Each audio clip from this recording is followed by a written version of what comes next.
Thus for a while he stood, and mused by the shore of the ocean, thinking of many things, and most of all of Priscilla. And as if thought had the power to draw to itself like the lodestone whatsoever it touches, by subtle laws of its nature, lo, as he turned to depart, Priscilla was standing beside him. "Are you so much offended you will not speak to me?" said she. "Am I so much to blame that yesterday, when you were pleading warmly the cause of another, my heart, impulsive and wayward, pleaded your own, and spake out, forgetful perhaps of decorum? Certainly you can forgive me for speaking so frankly, for saying what I ought not to have said. Yet now I can never unsay it, for there are moments in life when the heart is so full of emotion that if by chance it be shaken, or into its depths like a pebble drops some careless word, it overflows, and its secret, split on the ground like water, can never be gathered together.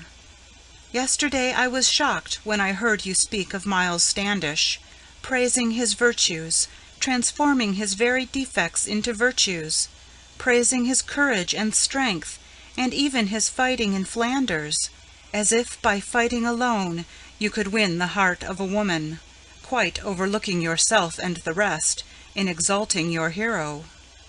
Therefore I spake as I did, by an irresistible impulse. You will forgive me, I hope, for the sake of the friendship between us, which is too true and too sacred to be so easily broken." Thereupon answered John Alden, the scholar, the friend of Miles Standish. "I was not angry with you. With myself alone I was angry, seeing how badly I managed the matter I had in my keeping." "No," interrupted the maiden, with answer prompt and decisive. "No, you were angry with me for speaking so frankly and freely. It was wrong, I acknowledge, for it is the fate of a woman, long to be patient and silent, to wait like a ghost that is speechless, till some questioning voice dissolves the spell of its silence. Hence is the inner life of so many suffering women, sunless and silent and deep, like subterranean rivers running through caverns of darkness, unheard, unseen, and unfruitful, chafing their channels of stone with endless and profitless murmurs." Thereupon answered John Alden, the young man, the lover of women, "Heaven forbid it, Priscilla, and truly they seem to me always more like the beautiful rivers that watered the Garden of Eden, more like the river Euphrates through deserts of Havilah flowing, filling the land with delight and memories sweet of the garden." "Ah, by these words I can see," again interrupted the maiden, "how very little you prize me, or care for what I am saying.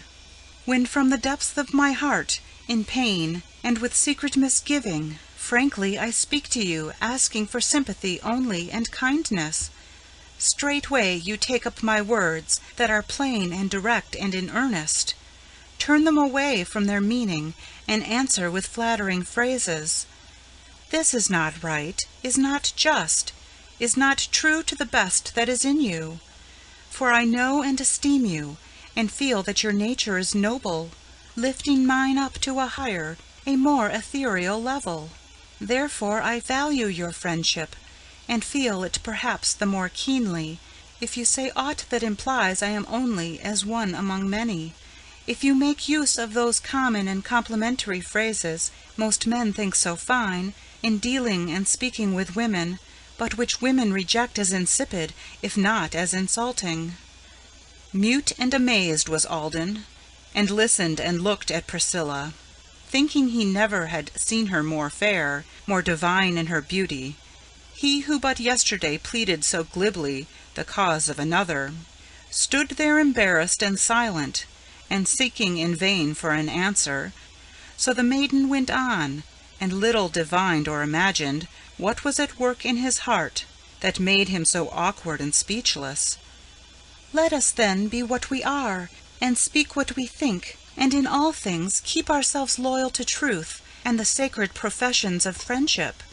It is no secret, I tell you, nor am I ashamed to declare it.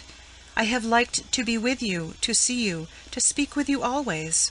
So I was hurt at your words, and a little affronted to hear you urge me to marry your friend, though he were the Captain Miles Standish. For I must tell you the truth, much more to me is your friendship than all the love he could give, were he twice the hero you think him." Then she extended her hand, and Alden, who eagerly grasped it, felt all the wounds in his heart that were aching and bleeding so sorely, healed by the touch of that hand, and he said, with a voice full of feeling, "Yes, we must ever be friends, and of all who offer you friendship, let me be ever the first, the truest, the nearest and dearest." Casting a farewell look at the glimmering sail of the Mayflower, distant but still in sight and sinking below the horizon, homeward together they walked, with a strange, indefinite feeling that all the rest had departed and left them alone in the desert. But as they went through the fields in the blessing and smile of the sunshine, lighter grew their hearts, and Priscilla said very archly, "Now that our terrible captain has gone in pursuit of the Indians, where he is happier far than he would be commanding a household, you may speak boldly, and tell me all that happened between you when you returned last night, and said how ungrateful you found me." Thereupon answered John Alden, and told her the whole of the story, told her his own despair, and the direful wrath of Miles Standish, whereat the maiden smiled, and said between laughing and earnest, "He is a little chimney, and heated hot in a moment." But as he gently rebuked her, and told her how much he had suffered, how he had even determined to sail that day in the Mayflower, and had remained for her sake on hearing the dangers that threatened, all her manner was changed, and she said with a faltering accent, "Truly I thank you for this. How good you have been to me always."